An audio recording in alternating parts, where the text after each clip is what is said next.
तो पिछले लेक्चर में हम लोगों ने पढ़ा था कि शैवाल को 3 प्रमुख भागों में विभक्त किया गया है, क्लोरोफाइसी, फियोफाइसी तथा रोडोफाइसी में। अब हम आगे स्टडी करेंगे क्लोरोफाइसी।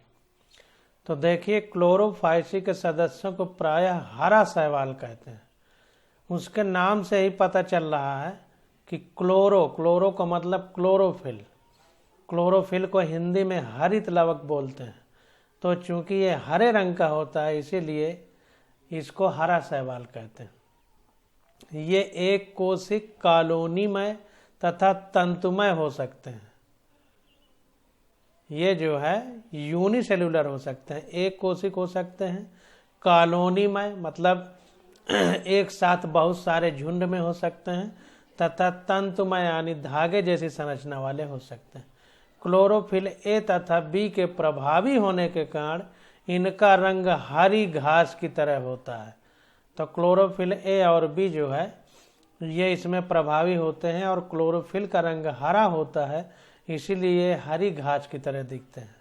वर्णक सुस्पष्ट क्लोरोप्लास्ट में होते हैं।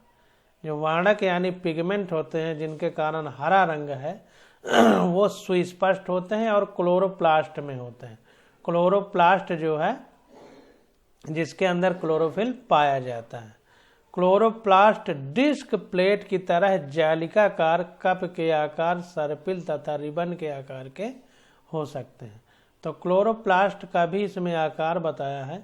तो क्लोरोप्लास्ट कितने आकार के हो सकते हैं? वो डिस्क जैसा हो सकता है, जैसे खाना खाने वाली प्लेट, या प्लेट की तरह डिस्क मतलब खाना खाने वाली प्लेट हो लेकिन पूरी तरह से प्लेन चपटी हो, उठी हुई ना हो। जैसे हमारा सीडी जो होती है उस तरह, तो इसको डिस्क बोलेंगे। या प्लेट की तरह या जालिकाकार होते हैं, या कप के आकार हो सकते हैं, या सर्पिल सांप जैसे हो सकते हैं, या रिबन फीते की तरह हो सकते हैं। इसके अधिकांश सदस्यों के क्लोरोप्लास्ट में एक अथवा एक से अधिक पायरिनाइड होते हैं। तो क्लोरोप्लास्ट में क्या पाया जाता है? पायरिनाइड पाया जाता है, एक से अधिक हो सकते हैं। और पायरिनाइड क्या होते हैं? स्टार्च होते हैं। स्टार्च एक प्रकार का कार्बोहाइड्रेट होता है। कुछ शैवाल तेल बूंदक के रूप में भोजन संचित करते हैं। तो कुछ शैवाल जो होते हैं वो तेल की बूंद के तरह जो है अपना खाना इकट्ठा करते हैं। हरे शैवालों में प्रायः एक कठोर कोशिका भित्ति होती है। इसमें क्या होता है कि एक कठोर कोशिका भित्ति होती है जिसकी भीतरी सतह सेलुलोज की तथा बाहरी सतह पेक्टोज की बनी होती है। ये बहुत इंपॉर्टेंट है कि जो सेलुलोज पाया जाता है, कोशिका भित्ति इसमें पाई जाती है, वो कठोर होती है और अंदर की तरफ सेलुलोज की और बाहर की तरफ पेक्टोज की बनी होती है। बहुत ही इंपॉर्टेंट।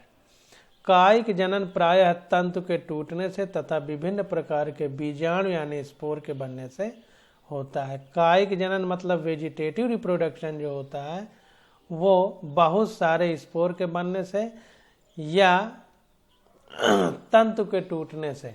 जैसे हम गुलाब की टहनी को तोड़ करके उसको गाड़ देते हैं जमीन में तो नया पेड़ तैयार हो जाता है, उसी प्रकार कई भाग से टूट करके जमीन में पड़े रहने से ये नए पौधे बना लेते हैं। तो इसको कायिक जनन कहते हैं, या फिर विभिन्न प्रकार के स्पोर के बनने के कारण होता है। अलैंगिक जनन फ्लैजिला युक्त जू स्पोर से होता है।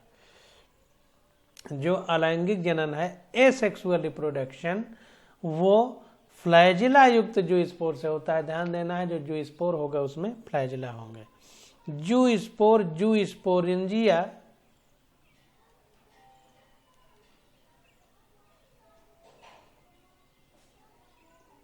चल बीजाणु धानी में बनते हैं।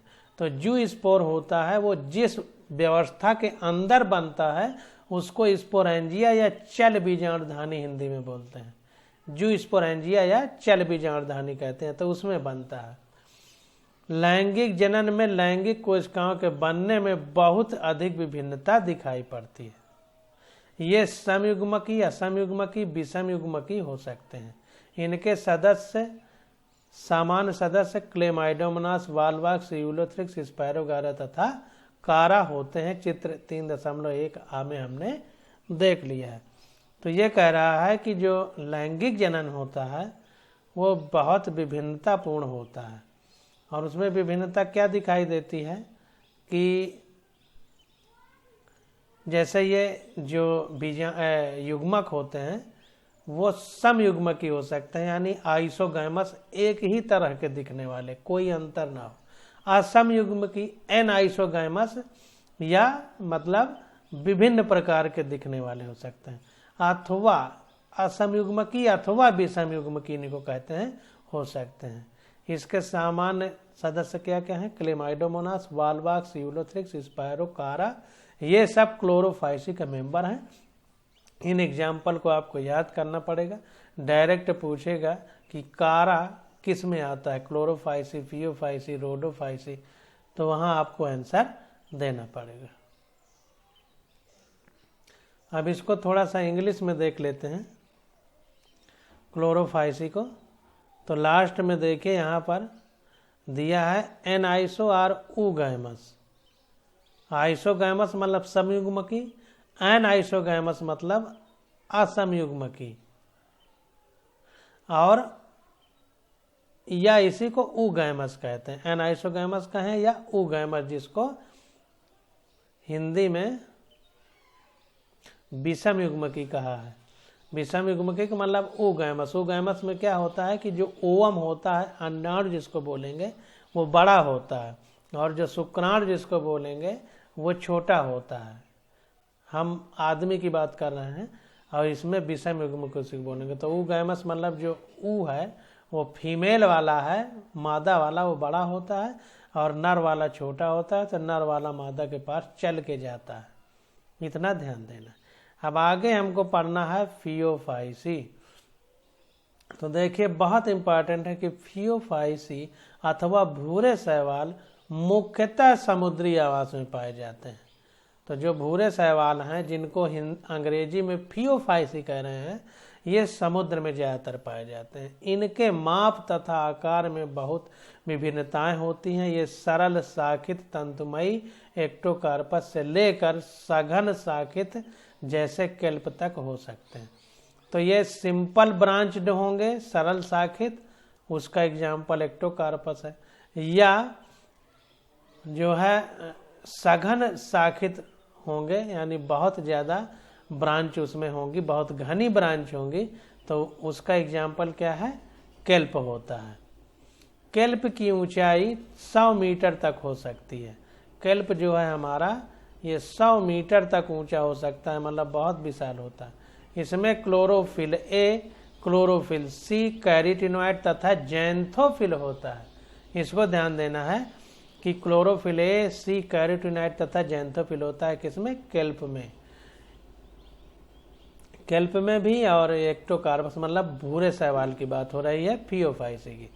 इनका रंग जैतूनी हरे से लेकर भूरे के विभिन्न शेड तक हो सकता है। ये शेड जैंथोफिल वर्णक फ्यूकोजैंथिन की मात्रा पर निर्भर करते हैं। तो ध्यान देना है कि इनका रंग जो होता है वो जैतूनी से लेकर के भूरे से लेकर विभिन्न शेड तक हो सकता है। ये निर्भर करेगा कि जैंथोफिल वर्णक और फ्यूकोजैंथिन में से मात्रा कितनी कैसी है, उस पर डिपेंड करेगा कि भूरे शैवाल यानी फियोफाइसी का कलर कैसा है। इनमें जटिल कार्बोहाइड्रेट के रूप में भोजन संचित होता है। इसमें जो है कॉम्प्लेक्स कार्बोहाइड्रेट के रूप में भोजन संचित होता है। यह भोजन लैमिनेरिन तथा मैनिटॉल के रूप में हो सकता है। ये जो भोजन संचित होता है ये किस रूप में हो सकता है? लैमिनेरिन या मैनिटॉल के रूप में। कायिक कोशिका में सेलुलोज से बनी कोशिका भित्ति होती है। अब जाहिर सी बात है कि प्लांट का मुख्य लक्षण ही है कोशिका भित्ति, तो सेलुलोज की बनी इसमें कोशिका भित्ति होती है, जिसके बाहर की ओर एल्जिन या जिलेटिन स्तर होता है। तो जैसे उसमें क्लोरोफाइसी में अलग था, इसमें क्या है कि कोशिका भित्ति सेलुलोज की बनी होती है, और इसमें जो कवरिंग होती है बाहर की ओर वो एल्जिन या जिलेटिन स्तर की बनी होती है। प्रोटोप्लास्ट में लवक के अतिरिक्त केंद्र में रसधानी तथा केंद्रक होते हैं। देखिए क्लोरोप्लास्ट शब्द सुना था, अब यहाँ पे आ गया प्रोटोप्लास्ट। तो प्रो मतलब पहले हमने बताया था, जैसे प्रोकैरियोट सेल जो थी मतलब बहुत पहले जो बनी थी, इसी तरह प्रोटोप्लास्ट का मतलब जो पहले क्लोरोप्लास्ट बने उनमें लवक यानी क्लोरोफिल के अतिरिक्त केंद्र में यानी न्यूक्लियस में रसधानी तथा केंद्रक होते हैं। तो इसको ध्यान देना है। अब इंग्लिश वाली बुक थोड़ा सा देख लेते हैं।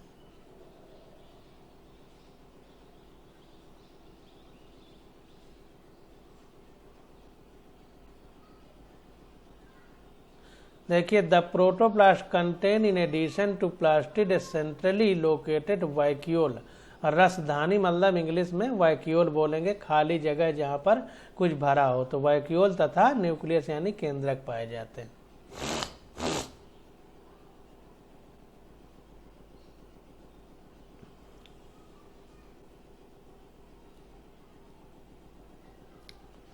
अब आगे देखते हैं।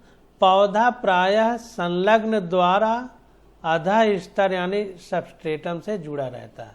कहने का मतलब ये है कि जो लास्ट में जिससे जमीन से चिपका रहता है या किसी आधार से चिपका रहता है तो उसको क्या बोलेंगे, संलग्नक इंग्लिश हिंदी में बोलेंगे या आधा स्तर बोलेंगे, और अंग्रेजी में उसे सबस्ट्रेटम बोलेंगे। तो पौधा प्रायः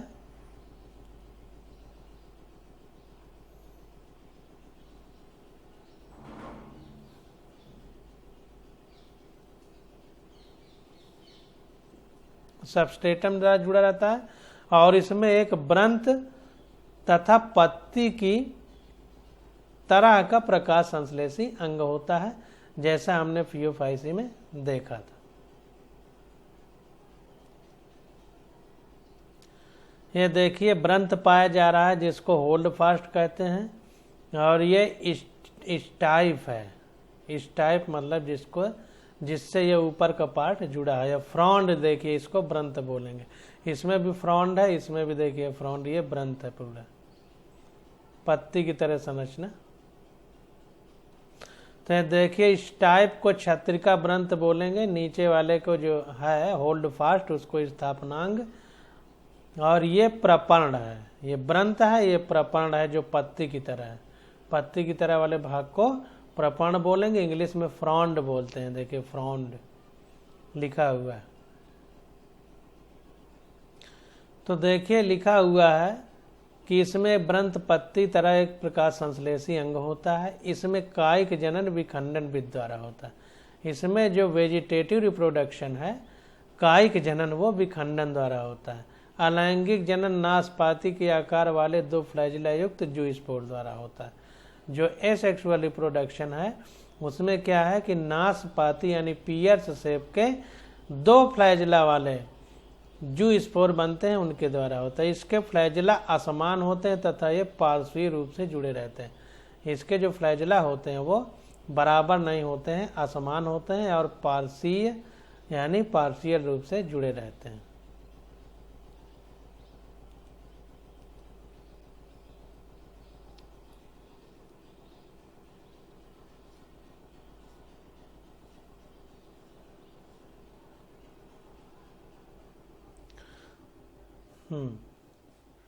लेटरली अटैच फ्लैजिला, पार्श्वी का मतलब लेटरल मतलब अगल बगल अटैच होते हैं। लेटरली मतलब अगल बगल।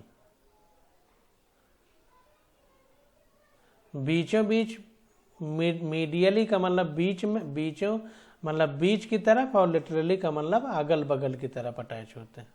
इस तरह समझ सकते हैं।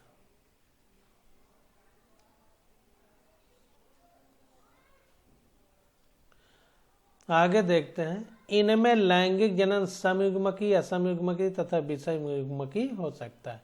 तो इनमें भी जो सेक्सुअल रिप्रोडक्शन होता है वो आइसोगैमस यानी युग्मक समान होते हैं, अनआइसोगैमक युग्मक असमान होते हैं, या विषम युग्मकी मतलब उगैमस टाइप का हो सकता है। उगैमस हमने बताया था कि जो फीमेल गैमीट है वो बड़ा होगा, चल फिर नहीं सकेगा, और मेल गैमीट यानी नर वाला जो गैमीट होगा वो चल करके मादा के पास जाएगा। युग्मकों का संगम जल में अथवा अंडधानी यानी विषम युग्मकी स्पीशीज प्रजाति में हो सकता है। तो ध्यान देना है कि जो युग्मकों का संगम यानी सिनगैमी होती है, मिलन होता है, वो या तो जल में होगा या अंडधानी यानी उगैमी में होगा, अंडधानी में होगा। स्पोरेंजियम बोलेंगे अंडधानी को। इसको इंग्लिश में देख लेते हैं।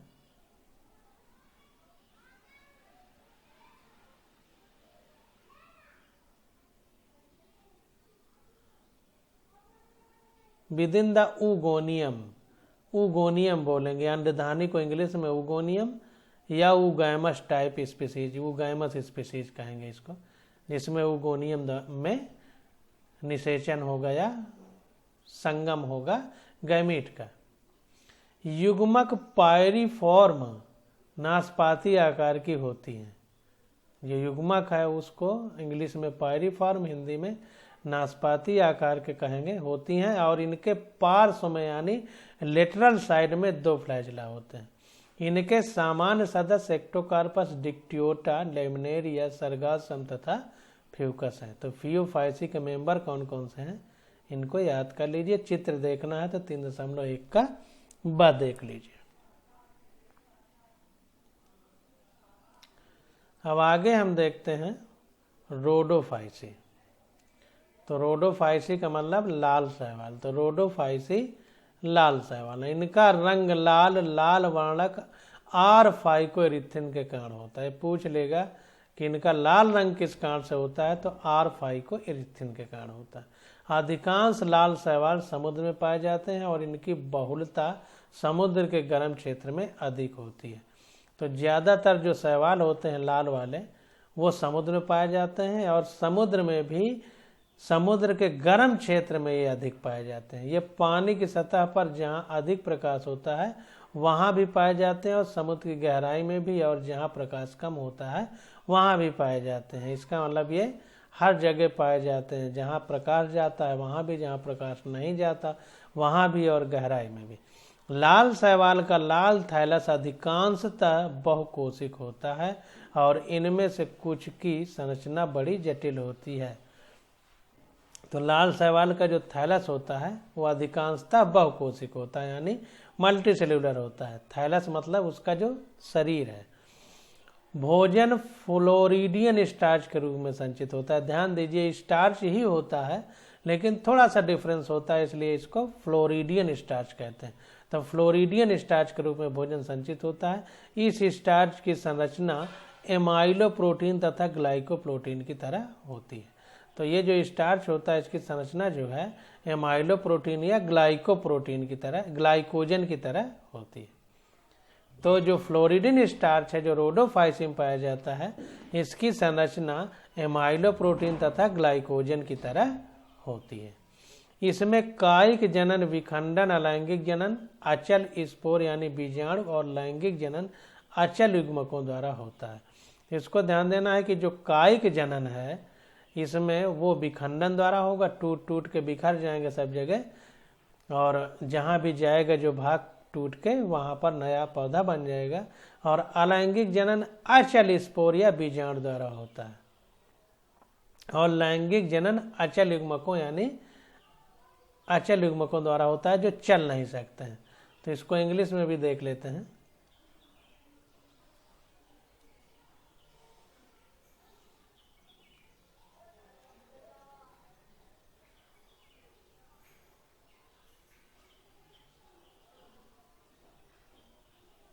वेजिटेटिवली बाय फ्रेगमेंटेशन यानी जो कायिक जनन है वो विखंडन द्वारा। दे रिप्रोड्यूस एसेक्सुअली अलैंगिक जनन बाय नॉन मोटाइल स्पोर, बिना चलने वाले, मोटाइल का मतलब चलनशील, नॉन मोटाइल का मतलब बिना चलने वाले, स्पोर द्वारा होता है। And sexually bye non motile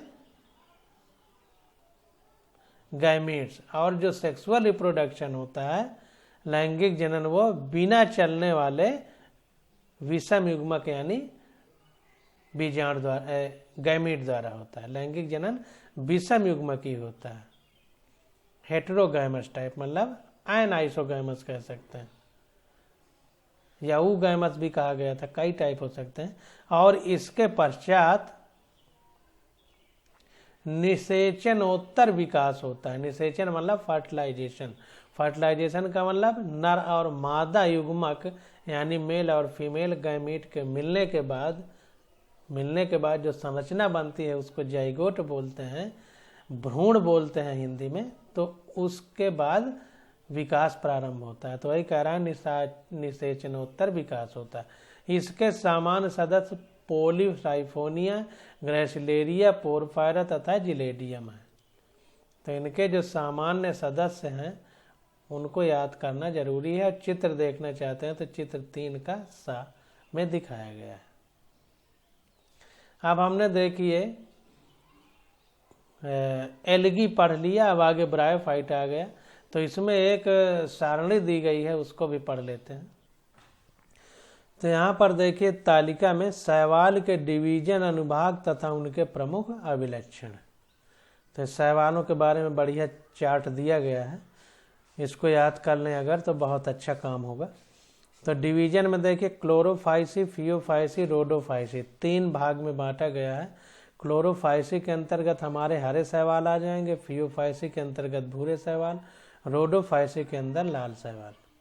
अब प्रमुख वाणक यानी इनमें कौन कौन से पिगमेंट पाए जाते हैं? तो क्लोरोफाइसी में क्लोरोफिल ए और बी, फियोफाइसी में क्लोरोफिल ए, सी और फ्यूकोजेंथिन पाया जाता है।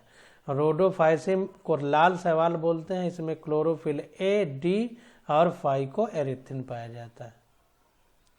और क्लोरोफाइसी में संचित भोजन जो होता है स्टार्च के रूप में होता है, फियोफाइसी में मैनिटाल लैमिनेरिन के रूप में होता है और रोडोफाइसी में फ्लोरिडिन स्टार्च के रूप में होता है। कोशिका भित्ति जो सेलवाल है वो क्लोरोफाइसी में सेलुलोज की बनी होती है, फियोफाइसी में सेलुलोज तथा एल्जिन की बनी होती है, रोडोफाइसी में सेलुलोज की बनी होती है। अब फ्लैजिला की संख्या तथा उनकी निवेशन की स्थिति। तो देखिए जो फ्लैजिला होते हैं वो क्लोरोफाइसी में 2 से 8 तक फ्लैजिला हो सकते हैं और सब फ्लैजिला समान होते हैं और शीर्ष यानी टॉप पर स्थित होते हैं।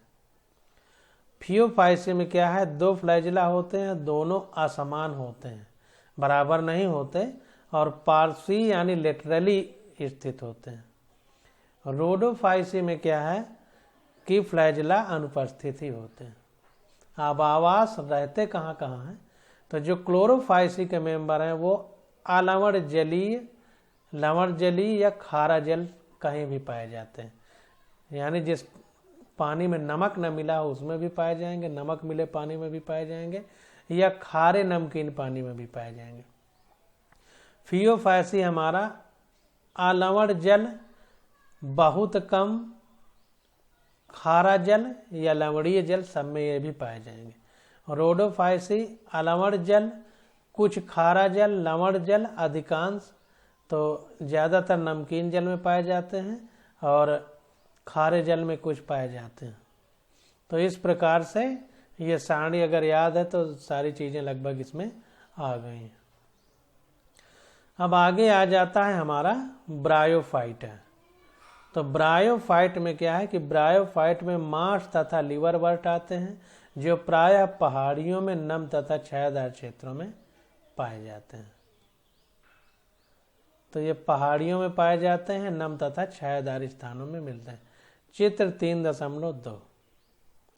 ब्रायोफाइटा को पादप जगत के जल स्थल चर भी कहते हैं। ये बहुत इंपॉर्टेंट है कि जो ब्रायोफाइटा होते हैं जैसे उनको जल स्थल चर यानी एम्फीबियन बोलते हैं प्लांट जगत के। जैसे हमारा मेढक है, मेढक पानी में भी रह सकता है और सूखी मिट्टी में भी रह सकता है, तो इसको उभयचर बोलते हैं। तो इसी प्रकार पादप जगत में उभयचर किसको बोलेंगे? ब्रायोफाइट को, क्योंकि ये पहाड़ों में भी पाए जाते हैं, नमी वाले छायादार स्थानों में यानी पानी में भी पाए जाते हैं, तो इसलिए इनको उभयचर बोलते हैं।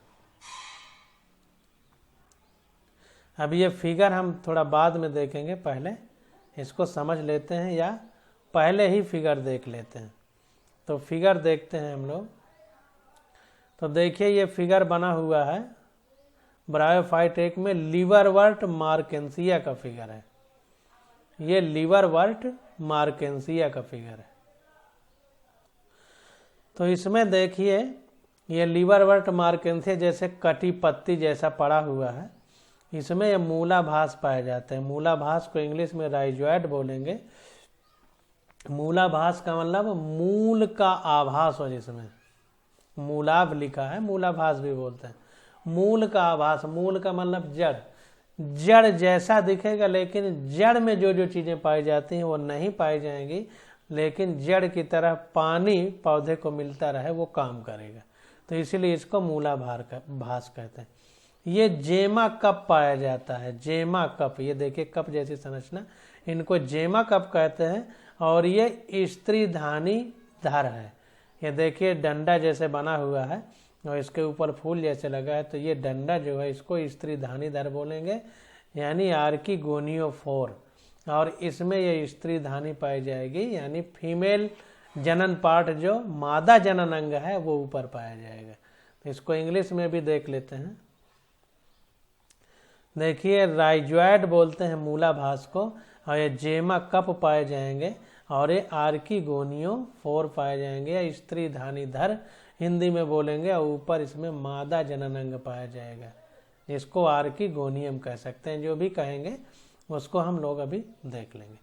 अब देखिए जो बी वाला है, ये मादा पौधा है, ये नर पौधा है, तो इसमें देखिए मूलाभास इसमें भी पाए जाते हैं राइजोइड, जेमा कप इसमें भी पाए जाएंगे, बस इसमें स्त्रीधानी था तो इसमें पुंगधानी यानी पुरुष जननांग पाया जाएगा, तो इसको जो रखेगा उसको पुंगधानी या एंथ्रीडियोफोर बोलेंगे, तो इसको ध्यान देना है। ये देखिए इसको एंथ्रीडियोफोर बोला गया, ये जेमा कप, ये राइजोइड सेम वैसे ही है। आगे देखते हैं, ये सी वाला हमारा, ये फ्यूनेरिया है, गैमिटोफाइट एंड स्पोरोफाइट। ये फ्यूनेरिया है। फ्यूनेरिया में दो अवस्थाएं होती हैं, एक जब क्रोमोसोम अगुणित होता है यानी हेप्लॉइड होता है, यन क्रोमोसोम होता है, तो उसको गैमिटोफाइट बोलेंगे, और जब 2n होता है तो उसको स्पोरोफाइट बोलेंगे, जैसा कि इसमें लिखा हुआ है। तो इसको देख लेते हैं हिंदी में पहले, फिर इंग्लिश में देखेंगे।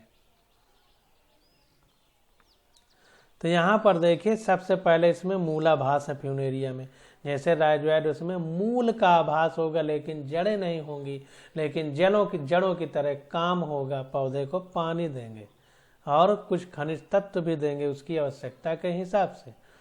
तो ये हो गया। और इसमें मुख्य अक्ष यानी मेन एक्सिस ये देखिए पाई जाती है, और एक ही पौधे में देखिए युग्मकोद्भिद और बीजाणुद्भिद दोनों है, युग्मकोद्भिद और बीजाणुद्भिद, यानी यन अवस्था और 2n अवस्था। अब इसको हम समझेंगे, जैसे हम लोगों में 46 क्रोमोसोम है, तो ये 2n अवस्था है, द्विगुणित अवस्था है। अगर इनको रस्सी के जैसे दो फेरे होते हैं तो उसी में 23 गुणसूत्रों के रस्सी जैसे लपटे रहते हैं, लेकिन जब उसको अलग अलग कर देंगे तो वो यन अवस्था हो जाएगी, तो उसको बोलेंगे यन।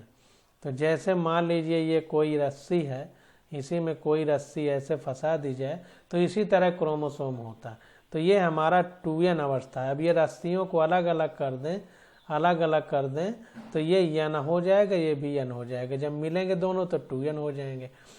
तो ये जो है यन में हमारे पास 23 गुणसूत्र हो जाएंगे, और इसमें 23, आदमी की बात कर रहे हैं, इसकी बात नहीं।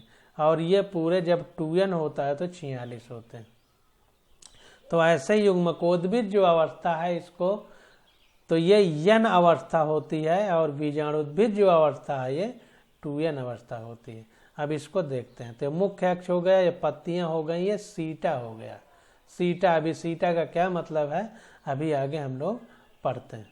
अब इसको इंग्लिश में थोड़ा देख लेते हैं। तो देखिए वैसे ही राइजोइड है, ये मुख्य एक्सिस यानी मेन एक्सिस, और ये गैमिटोफाइट अवस्था है, और ये स्पोरोफाइट बीजाणुद्भिद, ये युग्मकोद्भिद। ये लीब है, पत्ती है, ये सीटा है, और ये कैप्सूल है। फूट सीटा कैप्सूल होता है इसके स्पोरोफाइट में, उसको हम आगे देखेंगे। इसके बाद हमारे पास आ जाता है स्फैग्नम। ये देखिए स्फैग्नम, तो स्फैग्नम को पहले हिंदी में देख लेते हैं।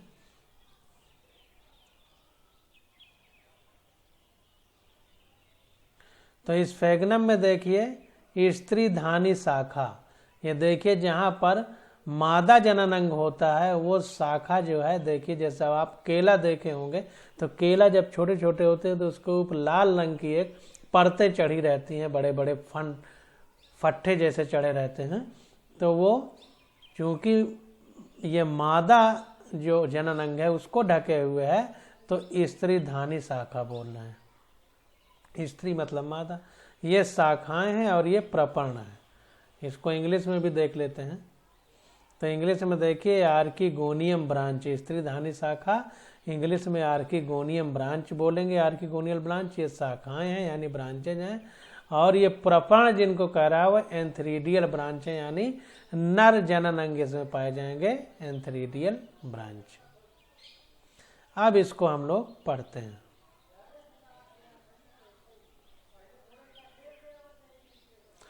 तो यहां तक हमने पढ़ लिया था, आगे देखते हैं। क्योंकि ये भूमि पर भी जीवित रह सकते हैं किंतु लैंगिक जनन के लिए जल पर निर्भर करते हैं। ये प्रायः नम, सीलन, आर्द्र तथा छायादार स्थानों पर पाए जाते हैं। ये अनुक्रमण में महत्वपूर्ण भूमिका निभाते हैं। तो इसको ध्यान देना है कि ये छाया नमदार स्थानों में इसलिए पाए जाते हैं क्योंकि लैंगिक जनन के लिए जल पर निर्भर करते हैं।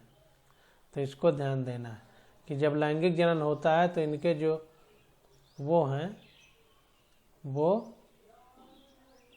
फ्लैजला पाए जाते हैं, कसाब पाए जाते हैं, जो गैमीट होते हैं, युग्मक होते हैं, तो पानी उनको चाहिए तैरने के लिए, इसलिए ये छाया नमदार वाले स्थानों में पाए जाते हैं। ये अनुक्रमण में महत्वपूर्ण भूमिका निभाते हैं।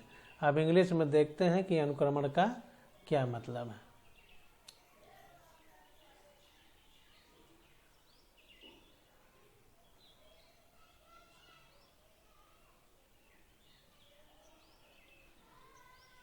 They play an important role in plant succession on bare rock soil.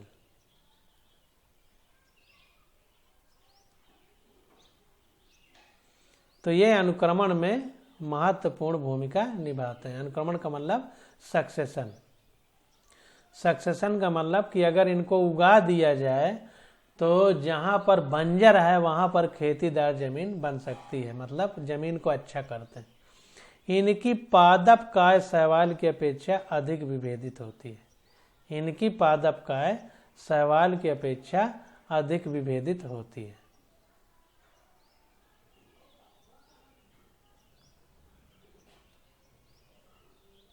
The plant body of bryophyte, plant body को पादप काय मतलब पौधे का शरीर, तो इनकी पादप काय यानी प्लांट बॉडी शैवाल की अपेक्षा अधिक विभेदित होती है, मतलब अधिक विकसित है। यह थैलस की तरह होता है और सयान तथा सीधा होता है और एक कोशिक तथा बहुकोशिक मूलाधार द्वारा सबस्ट्रेटम से जुड़ा रहता है।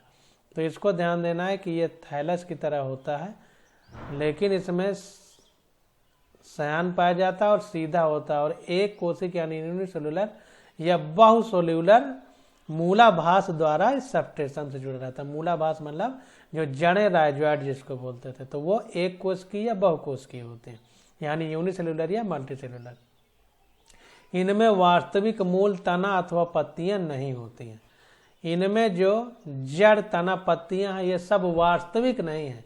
जैसे हमने बताया कि मूलाभास नाम दिया गया कि जड़ का आभास होगा लेकिन वो जड़ नहीं होगी, और लेकिन जड़ का काम करेगी। उसी प्रकार से तना नहीं होगा लेकिन तना की तरह दिखेगा, काम करेगा। पत्तियां नहीं होंगी लेकिन पत्तियों की तरह दिखेंगी, क्योंकि जो पत्तियों के गुणधर्म, उनकी संरचनाएं हैं, उनसे ये सब भिन्न होंगे। इनमें मूल सम, पत्ती सम तथा तना सम संरचना होती है। तो कहने का मतलब यह है कि जड़ जैसी, पत्ती जैसी और तना जैसी संरचना होती है, इसलिए वास्तविक नहीं है। ब्रायोफाइट के मुख्य काय अगुणित होती है। जो ब्रायोफाइटा का शरीर है वो हेप्लॉइड होता है। अगुणित का मतलब यन, जैसे हमने अभी बताया था कि यन क्रोमोसोम वाला, तो अगुणित होता है। ये युग्मक उत्पन्न करते हैं, इसलिए इन्हें युग्मकोद्भिद कहते हैं। ये गैमीट बनाते हैं, युग्मक बनाते हैं, इसलिए इन्हें गैमिटोफाइट या युग्मकोद्भिद बोलते हैं। ब्रायोफाइट में लैंगिक अंग बहुकोशिक होते हैं, लेकिन इतना ध्यान देना कि जो ब्रायोफाइटा के लैंगिक अंग यानी सेक्सुअल आर्गन है वो बहुकोशिक होते हैं। नर लैंगिक अंग को पुंगधानी या इंग्लिश में एंथ्रीडियम कहते हैं। जो नर लैंगिक अंग है उसको एंथ्रीडियम या पुंगधानी कहते हैं। ये द्विकशाभिक पुमंग उत्पन्न करते हैं। इनमें जो पुमंग होते हैं यानी जो एंथर होते हैं जिसको बोलेंगे वो द्विकशाभिक होते हैं। इंग्लिश में इसको देख लेते हैं।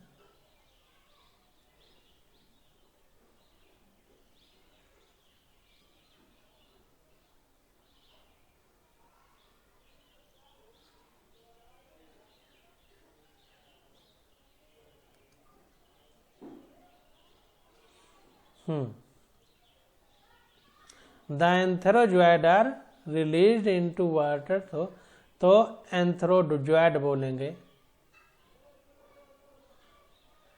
तो जो पुमंग है इसको एंथेरोजॉइड बोलेंगे।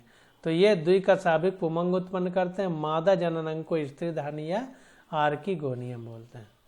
तो मादा जननांग को स्त्रीधानी या आर्किगोनियम, यह फ्लास्क के आकार का होता है। इसमें एक अंड जुड़ा रहता है। तो ये फ्लास्क जैसी संरचना होती है और इसमें एक अंड यानी ओवम, जाहिर सी बात है कि अंडे मादा में पाए जाते हैं तो अंड जुड़ा रहता है। पुमंग को पानी में छोड़ दिया जाता है। जो एंथेरोजॉइड है, जो नर जनन नर शुक्राणु एक तरह से कहेंगे, जैसे हम लोगों में शुक्राणु होते हैं, तो पुमंग को पानी में छोड़ दिया जाता है। ये स्त्रीधानी के संपर्क में आते हैं, अंडे से संलगित हो जाते हैं, पानी में बह करके स्त्रीधानी के पास आ जाता है यानी आर्किगोनियम के पास, और उसमें जो अंड होता है उससे ओवम जो होता है या ओगोनियम कह सकते हैं, उससे ये जुड़ जाता है यानी सिनगैमी हो जाता है, फ्यूज्ड हो जाता है, जिसके कारण युग्मनज बनता है। युग्मनज का मतलब जाइगोट या जिसको भ्रूण कहते हैं। युग्मनज में तुरंत न्यूनीकरण विभाजन नहीं होता है और इसमें एक बहुकोशिक बीजाणु उद्भिद यानी स्पोरोफाइट बन जाता है। तो जो हमारा जाइगोट बनता है, युग्मनज बनता है, इसमें तुरंत विभाजन नहीं होता है और एक बहुकोशिक बीजाणुद्भिद जिसको स्पोरोफाइट कहते हैं बन जाता है। तो स्पोरोफाइट बन जाता है यानी यन यन मिल करके अंडे का यन और जो एंथेरोजॉइड यानी पुमंग है उसका यन मिल करके 2n हो गए, तभी इसको देखो स्पोरोफाइट कहा गया। हमने बताया था कि 2n वाले को स्पोरोफाइट और n वाले को गैमेटोफाइट कहेंगे, यानी बीजाणुद्भिद 2n और युग्मकोद्भिद n पार्ट होता है। स्पोरोफाइट मुक्त जीवी नहीं होते हैं बल्कि यह प्रकाश संश्लेषी युग्मकोद्भिद से जुड़ा होता है। इसको ध्यान देना है, बहुत इंपॉर्टेंट है कि जो ये स्पोरोफाइट बना है ये मुक्त नहीं होता है। ये क्या करता है, गैमेटोफाइट से यानी युग्मकोद्भिद से जुड़ा रहता है और प्रकाश संश्लेषी भी होता है। स्पोरोफाइट की कुछ कोशिकाओं में न्यूनीकरण विभाजन होता है जिससे अगुणित बीजाणु अंकुरित होकर युग्मकोद्भिद में विकसित हो जाते हैं। तो स्पोरोफाइट की कुछ कोशिकाओं में क्या होता है कि न्यूनीकरण विभाजन होने लगता है यानी सेल डिवीजन होने लगता है, जिससे वो छोटी होती जाती है। बड़ी है अब उसमें छोटी छोटी, जैसे आटा गूंथ करके उसकी लोई बनाई जाए उस तरह छोटी छोटी कोशिकाओं में विभाजन होता है, जिससे अगुणित बीजाणु यानी हेप्लॉयड स्पोर बन जाता है। अंकुरित होकर के फिर वो युग्मकोद्भिद यानी गैमेटोफाइट फिर यन अवस्था बना देता है। इसको ध्यान देना है। अब यन अवस्था बनाता है, इसका मतलब ये जो विभाजन होगा वो अर्धसूत्री होता होगा, तभी 2n से यन बनेगा।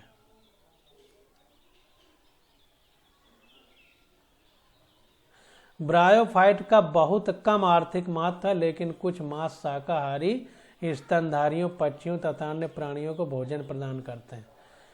आर्थिक महत्व ऐसे कम है लेकिन कुछ में है जो भोजन के रूप में यूज किए जाते हैं।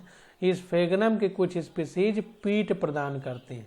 ध्यान देना, जो स्फेगनम है उसकी कुछ स्पीसीज ऐसी होती हैं जो हमको पीट यानी ऐसी मिट्टी प्रदान करती हैं जो उर्वरक होती है और उसका उपयोग हम लोग पौधे उत्पन्न करने में कर सकते हैं, प्रदान करते हैं, जिसका उपयोग ईंधन के रूप में करते हैं। तो पीट जो होता है उसका उपयोग ईंधन के रूप में करते हैं, पीट प्रदान करती हैं। पीट मान लीजिए ईंधन ही होगा या पत्तियां होंगी। इनका उपयोग पैकिंग में और सजीव पदार्थों को स्थानांतरित करने में करते हैं।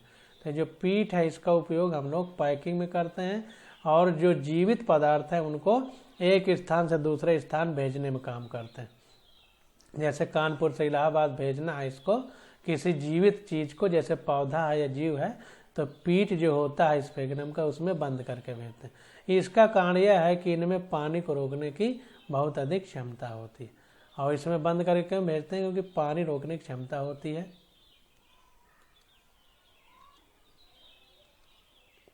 लाइकेन समेत मांस सर्वप्रथम ऐसे सजीव हैं जो चट्टानों पर उगते हैं।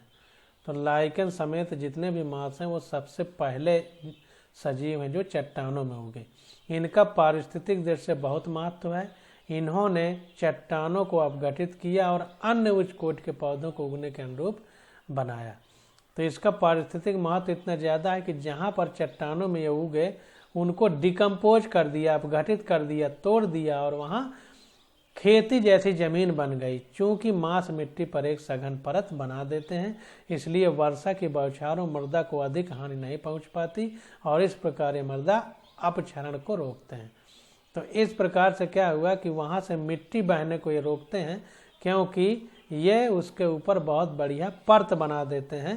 तो चट्टानों को में उर्वरक मिट्टी बनाई और मिट्टी को बहने भी नहीं दिया, जिससे क्या हुआ कि वहां पर उर्वरक जमीन बन गई। यानी मृदा अपक्षरण को रोकने, यानी मृदा जो बह के दूसरी जगह जा रही थी उसको रोक लिया। ब्रायोफाइट को लीवरवर्ट तथा मांस में विभक्त कर सकते हैं।